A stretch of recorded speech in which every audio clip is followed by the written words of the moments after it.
Assalamualaikum warahmatullahi wabarakatuh. Kembali lagi bersama saya Holi Rahman. Di sini saya akan menjelaskan dengan singkat tentang nuklir.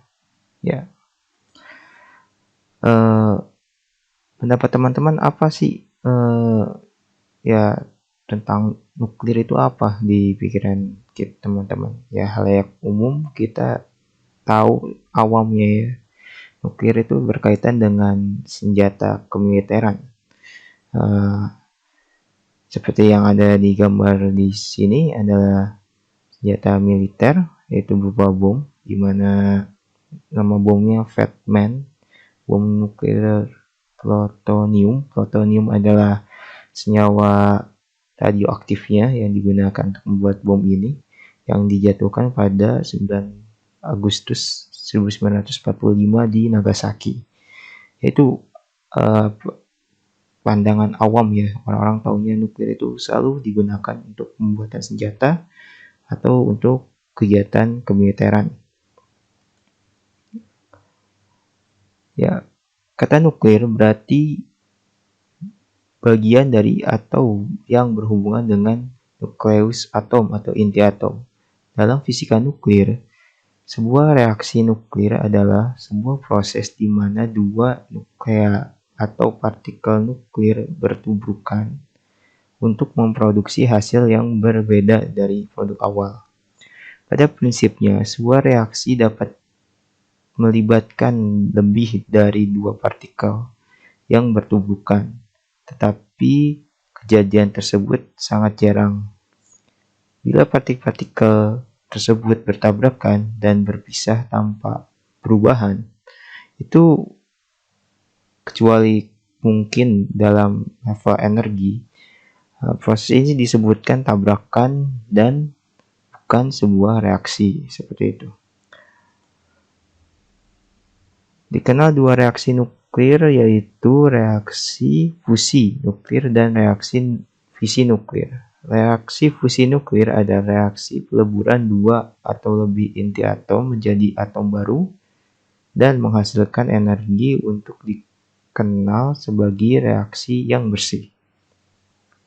Sedangkan reaksi fisi nuklir adalah reaksi yang pembelahan inti atom akibat tuburan inti atom lainnya dan menghasilkan energi dan atom baru yang bermassa lebih kecil seperti radiasi elektromagnetik. Ya, di sini ada contoh dari senyawa nuklir atau radioaktif. Di antaranya adalah uranium, yaitu uranium 235 dan plutonium 239, yaitu salah satunya. Sebenarnya masih banyak lagi tapi ya hanya itu yang saya contohkan. Nah, di sini ada kegunaan nuklir. Kegunaan dan atau manfaat nuklir diantaranya sebagai berikut ya. Ada sebagai sumber daya listrik yang hemat, yang bisa kita tahu lebih dari 14 dari listrik dunia dihasilkan dari uranium dalam reaktor nuklir. Jumlah ini lebih dari 2.500 miliar kWh setiap tahunnya. Ini berasal dari beberapa 440 reaktor nuklir dengan kapasitas produksi total sekitar 377.000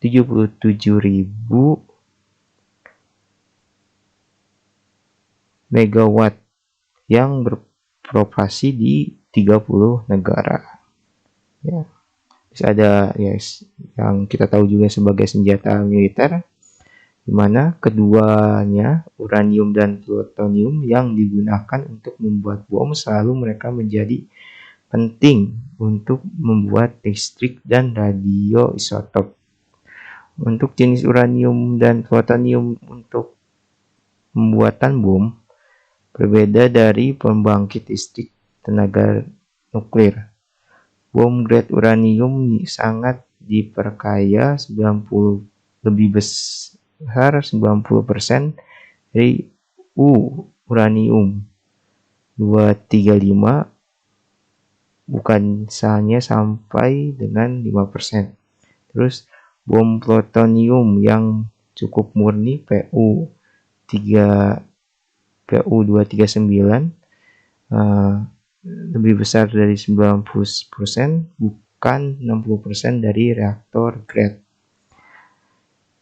dan dibuat dalam reaktor khusus sejak tahun 1990-an karena pelucutan senjata. Banyak uranium militer menjadi tersedia untuk produksi listrik. Uranium militer diencerkan tentang 25:1 dengan uranium habis. Kebanyakan uranium 238 diproses. Pengayaan sebelumnya digunakan dalam pembangkit listrik. Plutonium militer mulai digunakan sama dicampur dengan depleted uranium. Itu untuk manfaat nuklir di senjata militer ya sebenarnya. Dan juga kita tahu juga digunakan dalam kapal selam ya. Kapal selam kebanyakan yang canggih itu menggunakan tenaga nuklir untuk peroperasiannya. Terus ada di radioisotop. Dalam kehidupan sehari kita membutuhkan makanan, air ya, dan kesehatan yang baik. Hari ini isotop radioaktif memainkan peran penting di dalam teknologi. Di dalam dunia kedokteran, radioisotop secara luas digunakan untuk diagnosis dan penelitian. Pelacak kimia radioaktif memancarkan radiasi gamma yang menyediakan informasi diagnostik tentang seseorang, anatomi, dan fungsi organ tertentu. Radioterapi juga menggunakan radioisotop dalam pengobatan beberapa penyakit seperti kanker. Ya, itu ya.